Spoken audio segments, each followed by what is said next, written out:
प्यारे दोस्तों, जैसा कि हम सभी जानते हैं कि घोड़ा एक बहुत ही वफादार और साथ निभाने वाले जानवरों में से एक होता है। घोड़ा अपनी खास आदतों की वजह से सबको अच्छा लगता है। ये इंसानों से सबसे ज़्यादा घुल मिल कर रहने वाला जानवर है, क्योंकि इस जानवर में शराफत और बुलंद हिम्मत मौजूद होती है। मगर कुछ लोगों का कहना है कि इस जानवर में घमंड भी पाया जाता है।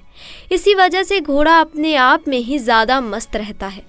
लेकिन किसी औरत का हर वक्त घोड़े के साथ में रहना और उसके साथ खेलना कूदना कितना ज़्यादा नुकसानदेह साबित हो सकता है, इसके बारे में जानकर आप भी हैरान रह जाओगे और आपके पैरों तले ज़मीन खिसक जाएगी। क्योंकि दोस्तों, इस घोड़े की कीमत बादशाह भी नहीं लगा पाया और वो औरत किसी भी कीमत पर उस घोड़े को बेचने को तैयार ना थी। लेकिन आखिर ऐसा क्यों हुआ और वो घोड़ा इस औरत के लिए इतना खास क्यों था? उसके साथ उसका क्या रिश्ता था और राजा उस घोड़े को खरीदने के लिए मुंह मांगी कीमत देने को तैयार था? तो प्यारे दोस्तों, जानेंगे सारी बातें।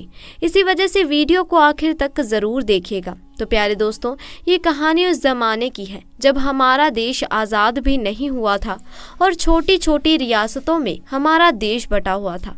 उस ज़माने में कश्मीर की वादियों में बसी एक रियासत में एक बहुत ही खूबसूरत लड़की रहा करती थी। एक तो लड़की अपनी खूबसूरती की वजह से पूरे इलाके में चर्चा में बनी रहती और साथ ही इस लड़की के पास एक बहुत ही आला नस्ल का घोड़ा था और जो उस लड़की की तरह अपनी खूबसूरती के लिए पूरे इलाके में मशहूर था। कई लोगों ने घोड़े को खरीदने की कोशिश भी की, लेकिन लड़की ने कभी भी उस घोड़े को नहीं बेचा। इधर जिस रियासत में लड़की रहती थी, उसी रियासत का बादशाह घोड़े का बहुत शौकीन था और उसके राजमहल में एक से बढ़कर एक घोड़े मौजूद थे और बादशाह अक्सर अपने पसंदीदा घोड़े पर सवार होकर सैर सपाटे के लिए जाया करता था। और उसके साथ ही इस बादशाह को शिकार का भी बहुत शौक था और इस काम के लिए वो अपने खेमे में मौजूद सबसे खूबसूरत और सबसे मजबूत घोड़े को लेकर जाता था। तो ऐसे में बादशाह का मूड बना तो बादशाह ने अपने सिपाहियों को बुलाकर कहा कि जाओ और अस्तबल में मौजूद घोड़ों में से एक मजबूत घोड़े को लेकर आओ। बादशाह ने जब सिपाहियों से कहा तो सिपाही कहने लगे कि बादशाह सलामत, हमारी रियासत में एक लड़की है जो कि यही कोई 28 साल की है और बादशाह सलामत, इस लड़की के पास एक बहुत ही आला नस्ल का घोड़ा है जिसे लड़की के अलावा किसी ने छुआ तक नहीं और ना ही लड़की ने घोड़े को बेचा है। तो दोस्तों, जब बादशाह ने घोड़े के बारे में सुना तो वो बस घोड़े को देखने के लिए बेताब हो गया। उसने फौरन सिपाहियों को हुक्म दिया कि जाओ उस लड़की से घोड़ा लेकर आओ। सिपाही उस लड़की के पास गए और कहा कि बादशाह सलामत ने आपका घोड़ा मंगवाया है, लेकिन उस लड़की ने साफ इनकार कर दिया। और जब ये खबर बादशाह के पास पहुंची तो बादशाह को बेहद गुस्सा आया कि हमें मना करने वाला आखिर ये कौन है। लेकिन दोस्तों, ये बादशाह बहुत अच्छा था। उसने अपने गुस्से को काबू किया और अपने सिपाहियों को हुक्म दिया कि उस लड़की को बाइज्जत उसके घोड़े के साथ हमारे दरबार में लेकर आओ। जब सिपाहियों ने उस लड़की से जाकर कहा कि बादशाह ने आपको आपके घोड़े के साथ बुलवाया है, तो ऐसे में लड़की मान गई और लड़की दरबार में अपने घोड़े के साथ पहुंच गई। लेकिन लड़की ने ये बात पहले से ही ठान ली थी कि चाहे कुछ भी क्यों ना हो जाए, लेकिन मैं अपना घोड़ा किसी भी हालत में बादशाह को नहीं दूंगी। और बादशाह ने जैसे ही घोड़े को देखा तो वो उसका दीवाना हो गया और वो उसकी मुंह मांगी कीमत देने के लिए तैयार हो गया। लेकिन लड़की ने कहा कि अगर आप अपनी पूरी रियासत भी मुझे देंगे तो भी इस घोड़े की कीमत के मुकाबले नहीं हो सकती। मैं इस घोड़े को किसी भी कीमत पर बेचने के लिए तैयार नहीं हूँ। तो इस पर बादशाह ने पूछा कि आखिर इस घोड़े में ऐसा क्या है? तो लड़की ने कहा कि बस ये मेरा पसंदीदा घोड़ा है। लड़की ने कहा, हाँ, आप चाहें तो घोड़े की सवारी कर सकते हैं। बादशाह ने सोचा कि चलो एक बार ही सही घोड़े की सवारी ही कर लेता हूँ। तो फिर बादशाह ने जब उस घोड़े की सवारी की तो वो उसकी दौड़ और फुर्ती का दीवाना हो गया और वो लड़की को मुंह मांगी कीमत देने के लिए फिर से तैयार हो गया। लेकिन लड़की फिर भी इस बार ना मानी और उसका जवाब ना ही था। तो बादशाह ने कहा कि ठीक है, तुम्हारी मर्जी, मत बेचो। लेकिन बादशाह कहने लगा, अच्छा तो तुम आज शिकार के लिए अपना घोड़ा हमें दे सकती हो। तो ऐसे में लड़की सोच में पड़ गई और लड़की ने कहा कि चलो मैं घोड़ा ही दे देती हूँ। लेकिन लड़की ने कहा कि मेरी एक शर्त है, जब आप गांव में सही सलामत वापस आएंगे तो इस घोड़े को रियासत के शाही होने का हुक्म देंगे। लड़की की बात सुनकर बादशाह भी तैयार हो गया और अब वो उस घोड़े के ऊपर शिकार के लिए बिल्कुल तैयार था। बादशाह उस दिन बहुत ज्यादा खुश था। अगले दिन जब बादशाह जाने लगा तो उसके पीछे कुछ सिपाही भी निकले।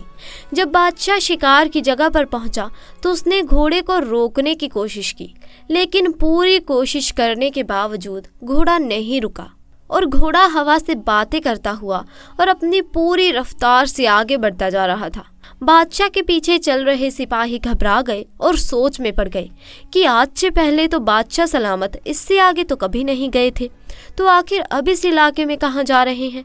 फिर वो बादशाह के पीछे चलते हैं। फिर थोड़ी देर चलने के बाद घोड़ा एक ऐसी जगह रुका जहाँ बहुत सारे फल और नदियाँ और बहुत खूबसूरत नज़ारा था, जिसे देखकर बादशाह का दिल खुश हो गया। उसे वहाँ बहुत अच्छा सुकून मिल रहा था। उसे ऐसा लग रहा था कि इससे अच्छी ज़िंदगी कहीं नहीं हो सकती, क्योंकि दोस्तों वहाँ का जो माहौल था वो बहुत ही ज़्यादा सुंदर और शांत था, जिसे देखकर मन और दिमाग अपने आप ही शांत हो जाता था। और वहाँ बादशाह के पसंद के जानवर भी शिकार के लिए मौजूद थे, जिसे देखकर बादशाह और भी ज़्यादा खुश हो गए। और बादशाह ने सोचा कि ये घोड़ा तो बहुत ही समझदार है, मैंने आज से पहले इससे ज़्यादा खूबसूरत जगह कहीं नहीं देखी थी।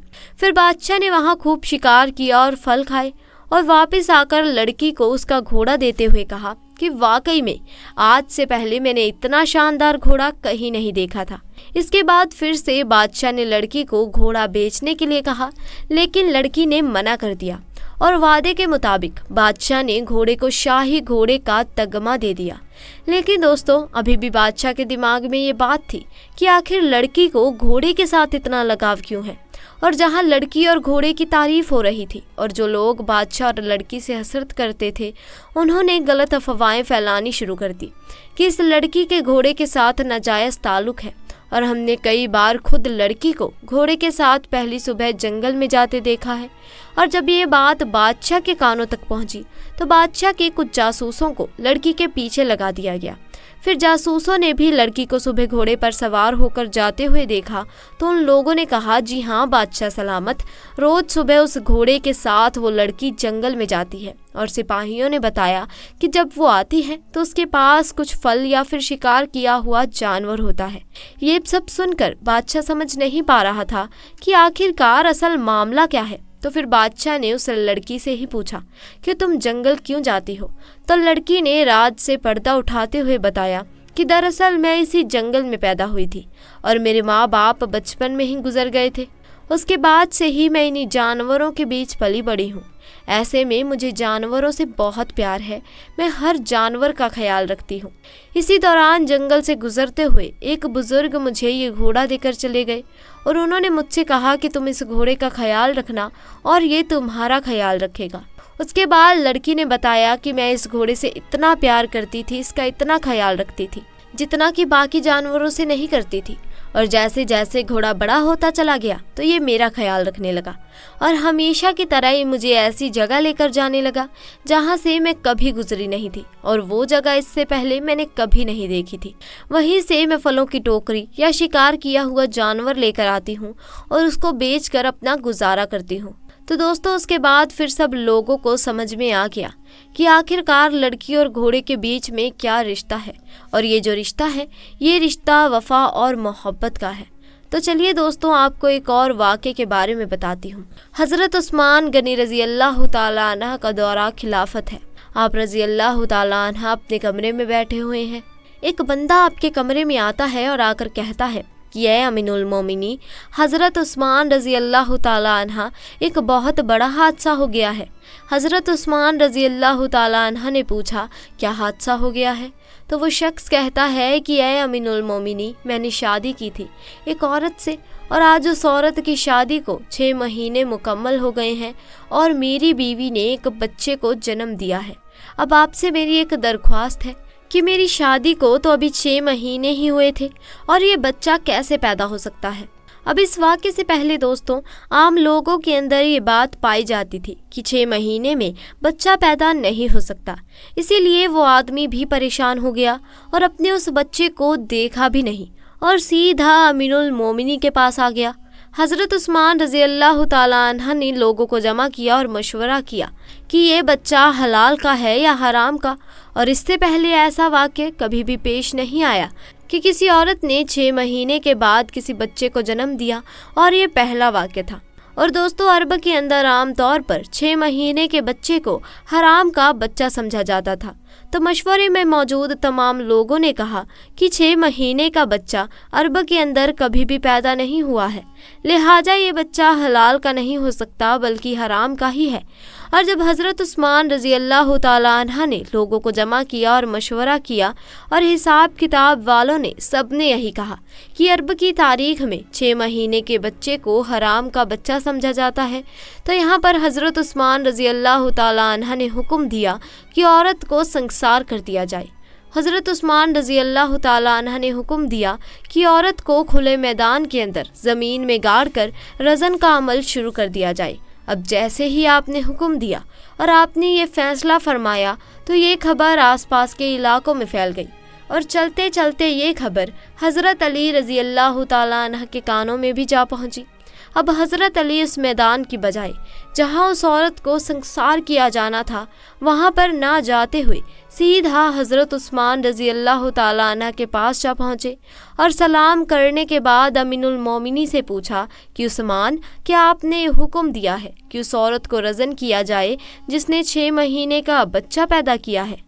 तो हज़रत उस्मान रज़ी अल्लाह ताला अन्हा ने फरमाया, मैंने ये हुक्म दिया है क्योंकि उसने हराम का बच्चा जन्मा है और 6 महीने में बच्चा पैदा नहीं हो सकता, और मैंने ये फ़ैसला तमाम लोगों के मशवरे से किया है, और सभी ने ये मशवरा किया है कि 6 महीने का बच्चा हलाल का नहीं हो सकता।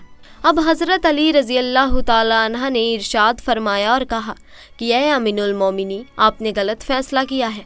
हज़रत उस्मान रज़ी अल्लाह ताला अन्हा ने फरमाया कि मैंने अपना हिसाब और किताब लगाया है कि 6 महीने का बच्चा हलाल का नहीं हो सकता। तो यहाँ पर हज़रत अली ने फरमाया कि उस्मान, 6 महीने का बच्चा तो कुरान से साबित है। अब हज़रत उस्मान रज़ी अल्लाह ताला अन्हा ये सुनकर परेशान हो गए कि कुरान से कैसे साबित है। फिर हज़रत उस्मान रज़ी अल्लाह ताला अन्हा ने कहा कि अच्छा, ये तो 2.5 साल बनते हैं, अब इसमें से 6 महीने का बच्चा कैसे निकलेगा? तो हज़रत अली ने फरमाया कि दूसरी आयत पढ़ो। अल्लाह फरमाता है कि 2 साल दूध पिलाने के 30 महीनों में से 2 साल निकालो, और जब आप 24 महीने निकालोगे तो पीछे 6 महीने बचेंगे। तो हज़रत उस्मान रज़ी अल्लाह ताला अन्हा फरमाने लगे कि ऐ अली, बात तो तुमने बिल्कुल ठीक कही है। हज़रत अली रज़ी अल्लाह ताला अन्हा ने फरमाया, क़यामत तक अगर किसी औरत का 6 महीने का बच्चा बिस्तर पर पैदा हुआ है तो उसे हलाल समझा जाएगा, हराम नहीं, क्योंकि ये कुरान की आयतों के मुताबिक है, और सारी दुनिया झूठी हो सकती है लेकिन कुरान पाक की बात कभी भी झूठी नहीं हो सकती। हज़रत उस्मान रज़ी अल्लाह ताला अन्हा ने फ़ौरन सिपाहियों को दौड़ाया। अल्लाह ना करे कि उस औरत को संसार कर दिया जाए तो क़यामत के दिन मैं उस्मान को क्या बोलूँगा। हज़रत उस्मान रज़ी अल्लाह ताला अन्हा रोने लगे और आपकी चीख निकल गई, और आप अपने आप से फरमाने लगे, कल क़यामत के दिन अल्लाह को तू क्या जवाब देगा। और आपने सिपाहियों से फरमाया कि जल्दी जाइए, उस औरत को बचाइए। हज़रत अली रज़ी अल्लाह ताला अन्हा भी वहाँ से निकले और वो सिपाही भी निकले। अल्लाह का करम ऐसा हुआ कि उस औरत को ज़मीन में गाड़ दिया गया और उसका सिर्फ चेहरा ही बाहर था, और उसकी बहन उसे आखिरी मुलाकात करने आई हुई थी और ज़ारो कता रो रही थी और उससे बातें कर रही थी। अब सिपाही भी वहाँ पहुँच गए, हज़रत अली भी वहाँ पहुँच गए।